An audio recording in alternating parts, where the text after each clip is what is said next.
नमस्कार सभी को, स्वागत है आपका कक्षा 12 की हिस्ट्री की ऑनलाइन क्लासेस के अंदर। आज हम कक्षा 12 का जो हमारा पाठ है बाह्य आक्रमण और आत्मसातीकरण, उसी का अध्ययन बिंदु है कि यूनानी आक्रमण व भारत की राजनीतिक स्थिति। ठीक है, इसके अंदर हम समझेंगे यूनानी आक्रमण। वैसे तो भारत के ऊपर अनेक बाहरी आक्रांताओं ने आक्रमण किए और समय समय पर भारत को लूटा, भारत में कत्लेआम मचाया और फिर चले गए।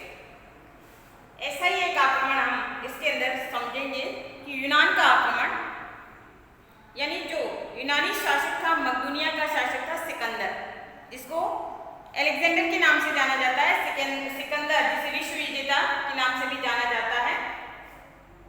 तो उस सिकंदर ने संपूर्ण विश्व को जीतने का उसका सपना था और ऐसी स्थिति में उसने कई इलाकों को जीता विश्व के, और उन क्षेत्रों को जीतते जीतते सिकंदर है वो भारत की तरफ बढ़ा था। तो भारत की उस समय स्थिति क्या थी, उस स्थिति को हम समझते हैं कि भारत में जो है स्थिति है वो कह सकते हैं कि राज्य या भारत अनेक छोटे छोटे भागों में विभक्त था। खास तौर से जो है उत्तर पश्चिमी इलाके थे, वो इलाके छोटे छोटे राज्यों में विभक्त थे और साथ में उन राज्यों में आपस में भी तनातनी रहती थी, आपस में परस्पर बनती नहीं थी, एक दूसरे से वैमनस्य रखते थे, एक दूसरे से ईर्ष्या भाव रखते थे।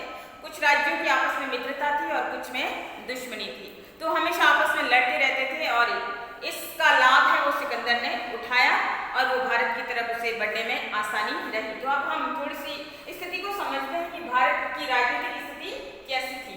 तो ये पॉइंट्स के माध्यम से हम समझने का प्रयास वो करते हैं। देखिए, सिकंदर जो कि मकदूनिया का शासक था, मकदूनिया यूनान, ठीक है, मकदूनिया या मैसिडोनिया दोनों के नाम से इसे जानते हैं। मकदूनिया या मैसिडोनिया का शासक था सिकंदर। अब सिकंदर ने जब भारत की तरफ अभियान किया या भारत की तरफ उसने आक्रमण का सपना लेकर वो आगे बढ़ा, तो उस समय भारत कई छोटे छोटे राज्यों में विभक्त था। विभक्त यानी बटा हुआ, कई छोटे छोटे राज्यों में भारत है वो विभक्त था। और इन छोटे छोटे राज्यों में अगर हम देखें तो काबुल के उत्तर में गांधार, झेलम और चिनाब के मध्य कौरव, रावलपिंडी और पेशावर के हिस्से में तक्षशिला, और इसके साथ ही कश्मीर पश्चिम में, कश्मीर के पश्चिम में रावी, व्यास नदियों के बीच भाग था, कठ, मालव, मुसक, समोस आदि कई अन्य राज्य थे। और इस प्रकार से सिकंदर के भारत अभियान के समय भारत है वो कुल 25 राज्यों में विभक्त था या 25 राज्यों के अंदर बटा हुआ था। और इन सभी राज्यों के अंदर दो प्रकार की व्यवस्थाएं चलती थी, दोनों ही प्रकार की राजनीतिक व्यवस्था थी, गणतंत्रात्मक राजनीतिक व्यवस्था और दूसरी है राजतंत्रात्मक जो है राजनीतिक व्यवस्था। अब राजतंत्रात्मक के अंदर ये होता है कि राजा का शासन और उसकी केंद्रीकृत व्यवस्था होती है, और गणतंत्रात्मक शासन व्यवस्था के अंतर्गत चुने हुए सदस्य या जनता के प्रतिनिधि मिलकर सामूहिक रूप से जो है शासन को चलाते हैं। तो यहाँ पर दोनों ही प्रकार की व्यवस्था मौजूद थी इन राज्यों के अंदर, कि कुछ राज्यों के अंदर गणतंत्रात्मक शासन व्यवस्था थी तो कुछ राज्यों के अंदर राजतंत्रात्मक व्यवस्था थी। और अब ये था कि जो जिन राज्यों में राजतंत्रात्मक व्यवस्था थी और जिन राज्यों में गणतंत्रात्मक व्यवस्था थी वो परस्पर एक दूसरे से वैमनस्य रखते थे, परस्पर शत्रुता या दुश्मनी एक दूसरे से रखते थे। ये दुश्मनी में अगर हम देखें या शत्रुता को हम देखें, और ये आपस में भी इन राज्यों के आपस में भी बनती नहीं थी, कई राज्यों के अंदर शत्रुता थी। तो उस शत्रुता को अगर देखें कि जो झेलम और चिनाब नदी के मध्य, ये आपका प्रश्न आता है कि पौरव राज्य कहाँ था, तो झेलम और चिनाब नदी के मध्य, ठीक है, पौरव राज्य था जिसका शासक था पुरु या पौरव। ये इस टाइप का प्रश्न आता है। और दूसरा था तक्षशिला।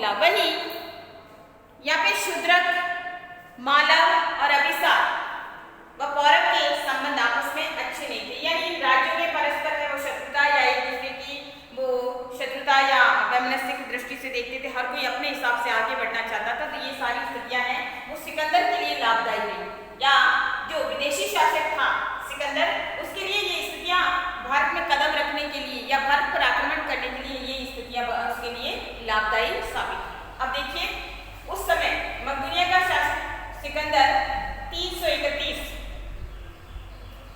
ईस्वी पूर्व में ईरान को हराकर, ईरान के शासक को हराकर सिकंदर ने भारत की तरफ है वो बढ़ा है। कब बढ़ा है? 331 ईस्वी पूर्व में वो भारत की तरफ बढ़ा है ईरान के शासक को हराकर।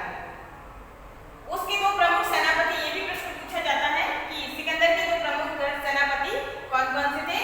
तो आता है हिफेस्टियन और पर्डिकस। इसके अलावा निर्याकस भी था। तो हिफेस्टियन और पर्डिकस दो इसके प्रमुख सेनापति थे जो इसके साथ थे। जब सिकंदर वो भारत की तरफ बढ़ रहा था, उस समय भारत में खास तौर से दो शासकों ने उसका स्वागत किया, जिसे हम देशद्रोही कह सकते हैं, क्योंकि ये वो शासक थे जिन्होंने भारत की वास्तविक स्थिति को जानते हुए भी विदेशी आक्रांता को भारत में आमंत्रण दिया, भारत में आने का निमंत्रण दिया, और उन्होंने देश के प्रति एक तरह से अपने आप को देशद्रोही साबित करने में कोई हिचकता वो नहीं रखी। तो यहाँ पे शशिगुप्त और आम्ही, तक्षशिला का राजा, और शशिगुप्त और आम्ही जैसे देशद्रोहियों ने सिकंदर का साथ दिया। और वही आम्ही जो तक्षशिला का शासक था, आम्ही, उसने तो सिकंदर को चांदी, भेड़े, बैल और अन्य कई प्रकार के बहुमूल्य है उपहार है वो सिकंदर को आगे से भेजे, या कह सकते हैं इस सम्मान में पहले से ही सिकंदर को ये सारा सामग्री है उसे भेजी और भारत में आक्रमण का उसे निमंत्रण दिया या भारत में आने का उसे स्वागत किया। सिकंदर इससे प्रसन्न हो गया आम्ही से, जो तक्षशिला का राजा था या तक्षशिला नरेश था, उससे सिकंदर प्रसन्न हुआ और उसने जो उपहार आम्ही ने जो सिकंदर को भेजे थे, उस उपहार को सिकंदर ने और अन्य बहुमूल्य सामग्री मिलाकर ससम्मान है वो आम्ही को पुनः वापस लौटा दिया। अब सिकंदर सीमांत के कई राज्यों को या सीमा इलाके के कई राज्यों को हराता हुआ या एक तरह से कह सकते हैं कि लड़ता हुआ आगे बढ़ रहा था। और यहाँ पर सिकंदर की मुठभेड़ है कई अनेक छोटे मोटे शासकों से हुई है, और कई ऐसे भी शासक थे जिसने सिकंदर को लोहे नाको चने जो है कह सकते हैं नाको चने चबवा दिए, और सिकंदर को काफी मशक्कत है वो करनी पड़ी उनको हराने में, जिसमें नाम आता है भारत की उत्तर पश्चिमी सीमा पर सबसे पहले उसकी मुठभेड़ है वो अश्मकों और आशायन से हुई। अश्मकों ने सिकंदर के दांत है वो जबरदस्त खट्टे कर दिए, लेकिन बाद में उन्होंने आत्मसमर्पण कर दिया। ठीक है, अंत में सिकंदर विजयी रहा। इसके अलावा अन्य कई प्रकार के शासकों को, छोटे छोटे राज्यों को जीतता हुआ वो सिकंदर आगे बढ़ रहा था, और वहीं आम्ही जैसे शासक ने उसे खुले तौर पर भारत में आने का निमंत्रण दे दिया। शशिगुप्त भी जो है उसने भी सिकंदर के साथ एक मित्रता स्थापित की, तो ये सिकंदर के लिए लाभदायक परिस्थितियां हैं वो साबित हुई। इस प्रकार से जब आम्ही और शशिगुप्त जैसे शक्तिशाली राजाओं ने सिकंदर के साथ मैत्री का भाव या मैत्री का जो है हाथ बढ़ाया, तो अन्य छोटे छोटे राज्यों ने भी क्या किया? सिकंदर के सामने आत्मसमर्पण कर दिया या वो झुक गए। ठीक है, अब लेकिन एक राजा था पुरु, ठीक है, जिसे पुरु या पोरस के नाम से जाना जाता है। इस पर आपका प्रश्न आता है, 2 नंबर का भी आता है, 4 नंबर का भी आ सकता है, सिंगल 1 नंबर का भी आ सकता है। तो यहाँ पे प्रश्न बनता है आपका कि जो राजा पुरु था वो इनकी तरह देशद्रोही नहीं था, उसके रगों में भारत माता का खून बहता था, या कह सकते हैं मातृभूमि के लिए उसके अंदर जीने का जज्बा था। वो मातृभूमि के लिए अपना रक्त बहाने के लिए तैयार था। उसके अंदर दिलेरी, झांबाजी या कह सकते हैं राष्ट्र का प्रेम है वो भरा हुआ था। और सिकंदर ने यहाँ का जो शक्तिशाली शासक था पुरु, जो कि झेलम और चिनाब नदी के मध्य जिसका राज्य था पौरव, ठीक है, उसका शासक था पुरु या पोरस।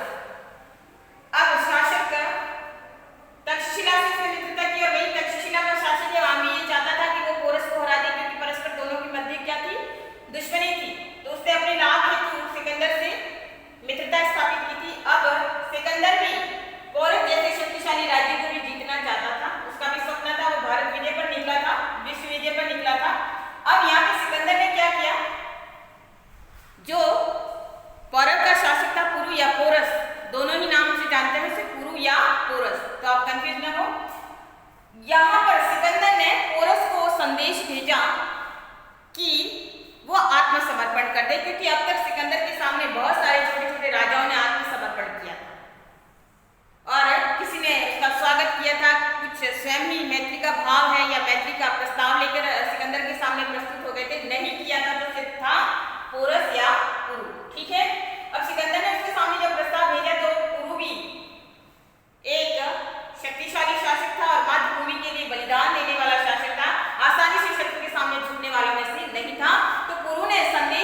प्रतीक्षा करने लगा कि किसी भी तरह से वो पौरव प्रदेश के ऊपर अपना आक्रमण करे और उसे हासिल करे।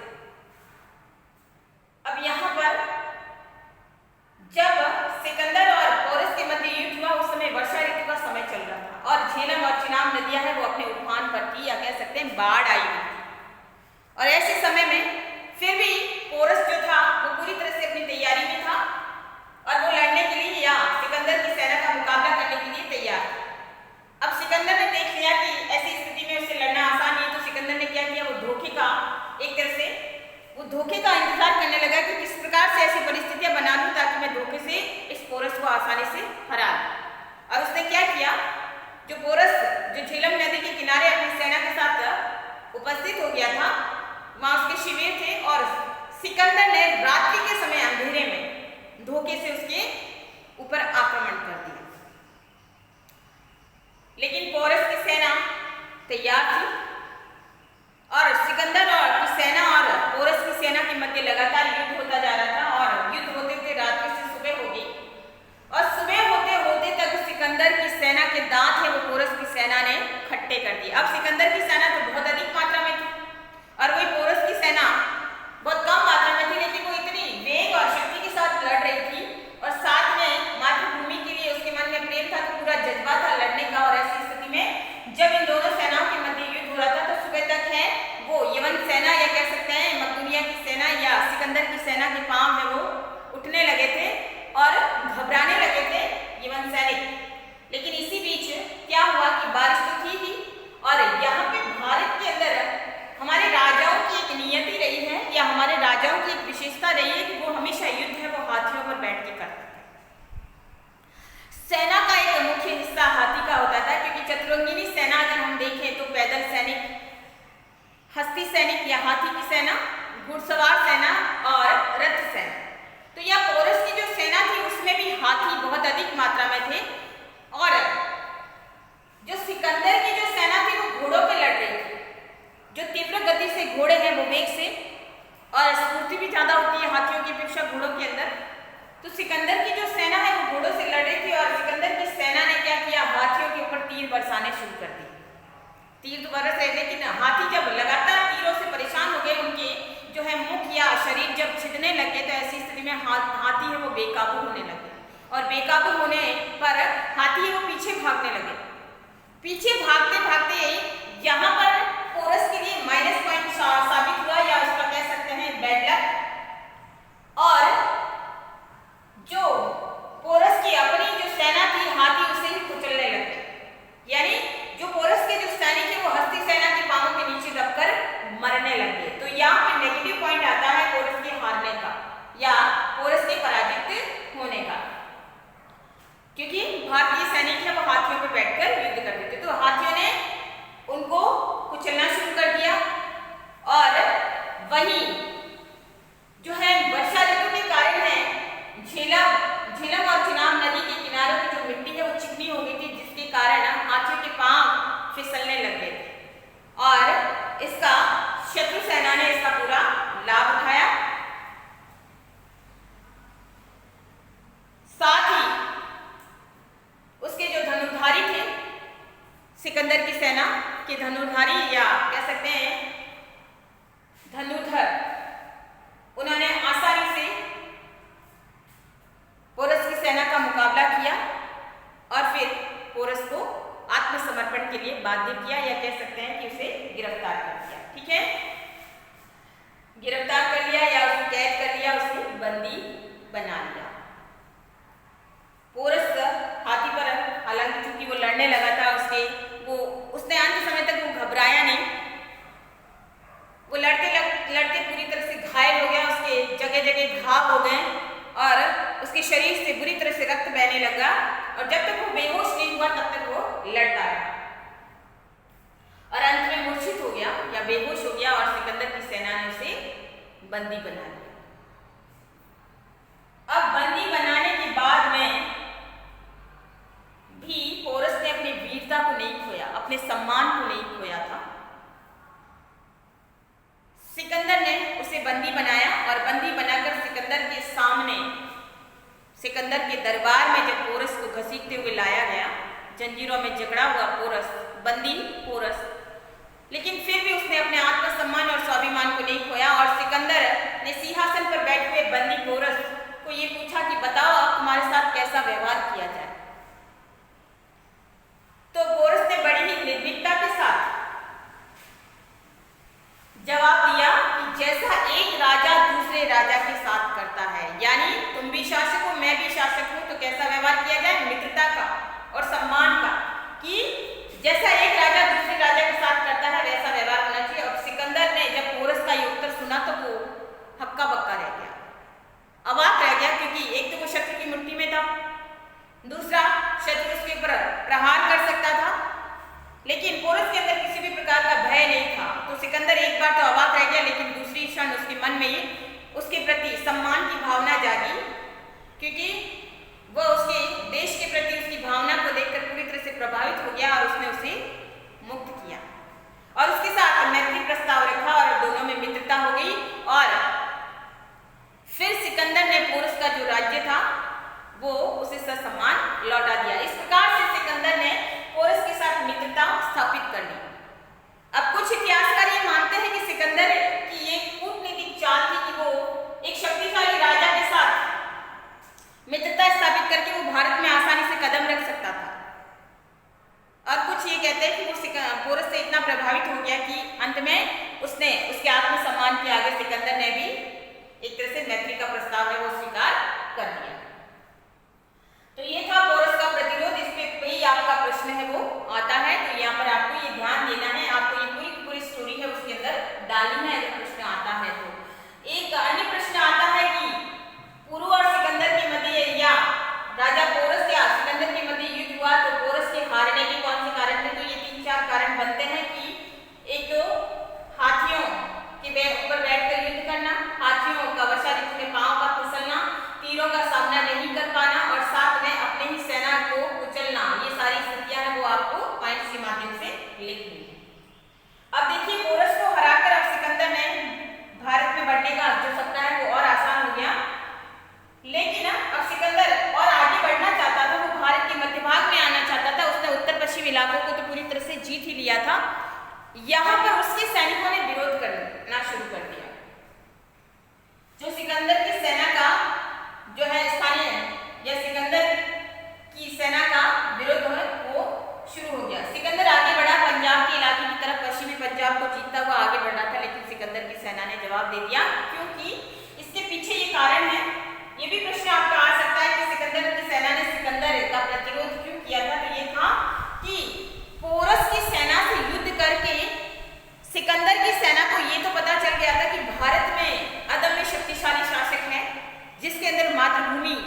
याद आ रही थी। ठीक है, ऐसी स्थिति में अब सिकंदर की सेना है पुनः अपने घर मैसिडोनिया या मकदूनिया लौट जाना चाहती थी। हालांकि सिकंदर का सपना था कि वो भारत के अंदर तक जाए, भारत के मध्य भाग में प्रवेश करे, लेकिन सेना के जवाब ने सिकंदर को हतोत्साहित कर दिया। सिकंदर ने उन्हें समझाने का बहुत प्रयास किया, लेकिन अंत में सेना है वो घर जाने पर अड़ी रही या वापस लौटने पर अड़ी रही। अब सिकंदर को फैसला लेना था और उसने फैसला सेना के पक्ष में लिया, क्योंकि सेना के बिना शासक कुछ नहीं कर सकता। तो सिकंदर ने घर लौटने की बात को माना। सिकंदर है वो वापस मुड़ा भारत से आगे बढ़ने की तरफ। ठीक है, मतलब वापस अपने ठिकानों की तरफ। और यहाँ पर सिकंदर ने आगे बढ़ते हुए भी सिकंदर ने अपनी सेना को दो भागों में बांटा। एक भाग को तो उसने समुद्री रास्ते से भेजा और दूसरी भाग स्थल मार्ग से सिकंदर है वो स्वयं है वो चल रहा था। सिकंदर ने अनेक शासकों को हराया, जिसमें शिवी, अग्र श्रेणी, इसके अलावा जो है मालवों, शूद्रकों के साथ है सिकंदर का सामना हो गया। सिकंदर के जो यूनानी सैनिक थे उन सैनिकों ने निरपराध बच्चों को, स्त्रियों को और पुरुषों को मारा, मौत की घाट उतारा। सिकंदर का सपना था साम्राज्य का विस्तार करना और उसने कई निर्देशों की हत्याएं हैं वो करता हुआ वो आगे बढ़ता चला गया। कुछ लोगों ने उसके सामने उसकी सेना की स्थिति को देखते हुए, उसकी शक्ति को देखते हुए आत्मसमर्पण कर दिया और कुछ है जिन्होंने सामना किया उन्हें सिकंदर के आगे हार माननी पड़ी। और ये करते करते सिकंदर अंत में 324 ईस्वी पूर्व में सिकंदर ईरान के सूसा नगर में पहुंचा। वापस लौटते उस समय सिकंदर ईरान पहुंचा। ईरान का जो सूसा नगर है वहां पहुंचा। वहां पहुंचते ही सिकंदर बीमार पड़ गया और बीमारी के बाद ईसा पूर्व 323 ईस्वी में उसकी मृत्यु हो गई। यानी मृत्यु के समय सिकंदर की आयु मात्र 32 वर्ष की थी। तो इस प्रकार से सिकंदर जो विश्व विजेता बनने का सपना देखता था वो बीच रास्ते में ही घर पहुंचने से पहले ही उसकी मृत्यु हो गई। और इस प्रकार से भारत में सिकंदर का आना हुआ। सिकंदर की पोरस के साथ शत्रुता के शासकों ने उसका सामना भी किया, मित्रता भी हुई और जाते जाते भी सिकंदर है वो आसपास के किनारों के जो राज्यों से छूट गए थे उनको भी वो हासिल करता हुआ आगे बढ़ गया। अंत में ईरान के सूसा नगर के पास वो बीमार पड़ के जो है ईसा पूर्व 323 ईस्वी में उसकी मृत्यु होगी। तो सिकंदर की मृत्यु होगी, लेकिन सिकंदर जाते भी एक विशाल साम्राज्य है वो अपने अनुसरणकर्ताओं के लिए, अपने सैनिकों के लिए, अपने उत्तराधिकारी, सिकंदर का कोई उत्तराधिकारी नहीं था तो उसके उत्तराधिकारी है उसके अपने जो सेनापति थे वही थे, जिसमें सेल्यूकस का नाम भी आता है। तो यहाँ पर एक विशाल साम्राज्य है वो सिकंदर छोड़ गया था। तो ये थी भारत की राजनीतिक स्थिति। सिकंदर ने किस प्रकार से भारत के ऊपर कुछ हिस्सों के ऊपर अपना अधिकार जमाया, किस प्रकार से कुछ शासकों ने उसका प्रतिरोध किया। तो ये आज का हमारा पॉइंट था। ठीक है, बाद में नेक्स्ट हम अगले टॉपिक के अंदर समझेंगे।